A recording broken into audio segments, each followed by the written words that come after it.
अस्सलाम वालेकुम dear teachers, कैसी हैं आप। उम्मीद करती हूँ बिल्कुल खैरियत से होंगी और क्लास में बहुत ज़्यादा बच्चों को इन्वॉल्व कर रही होंगी उनकी स्टडी में। आज हमने काफ से शुरू होने वाली अल्फाज का इस्तेमाल करते हुए एक कहानी सुनी है।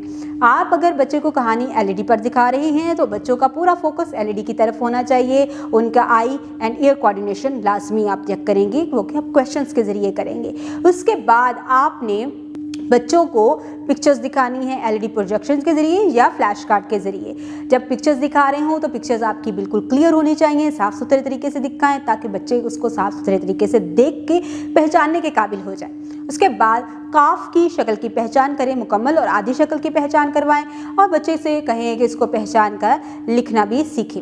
आपने प्री राइटिंग एक्टिविटीज़ करवाई हैं, उसके साथ ही आपने स्टीम एक्टिविटीज़ करवाई हैं। स्टीम एक्टिविटीज़ में बच्चा इन्वॉल्व हो तो ही हमें उसका फ़ायदा नज़र आ सकता है। आपने बच्चों के इंटरेस्ट के अकॉर्डिंग उनकी ग्रुपिंग करनी है कि आप बच्चों को आप बच्चों को वो वर्क असाइन करें जो कि वो अच्छे तरीके से कर सकते हैं। स्टीम एक्टिविटीज़ क्योंकि हमारे निसाब का हिस्सा है तो आपने ये मुकम्मल करवानी है, लेकिन हम यहाँ पर इस बात का ख्याल रखेंगे कि बच्चे का इंटरेस्ट क्या है, बच्चे का लर्निंग मूड क्या है। अगर हम लर्निंग मूड के ऊपर जाएंगे तो हम एक अच्छी क्लास को मैनेज कर सकेंगे जिसमें बच्चों पर स्ट्रेस कम होगा, बर्डन कम होगा और लर्निंग फेज़ में वो बहुत कुछ लर्न भी करेंगे।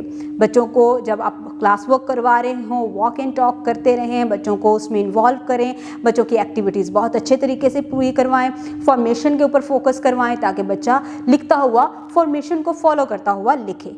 होमवर्क देते हुए डायरी के ऊपर ज़रूर मेंशन करें कि उसको आज क्या होमवर्क किया है, क्लियर इंस्ट्रक्शंस दें ताकि पेरेंट्स भी उसको अच्छे तरीके से समझ सकें। बच्चों को गाइड करें कि उन्होंने घर जाकर अपने पूरे दिन की रूटीन को कैसे शेयर करना है। क्लास में बच्चों से भी पूछें कि उन्होंने घर में कौन कौन सी एक्टिविटीज़ की हैं, कैसे काम किया है। इसी तरह से जब वो घर जाए तो अपने डे एक्टिविटीज़ अपने पेरेंट्स के साथ भी शेयर करें और बच्चों को इन्वॉल्व करें ज़्यादा से ज़्यादा स्कूल और होम कोऑर्डिनेशन में और कनेक्शन बिल्डिंग के लिए। अपना बहुत सारा ख्याल रखिएगा। उम्मीद करती हूँ आज की वीडियो आपको बहुत पसंद आई होगी।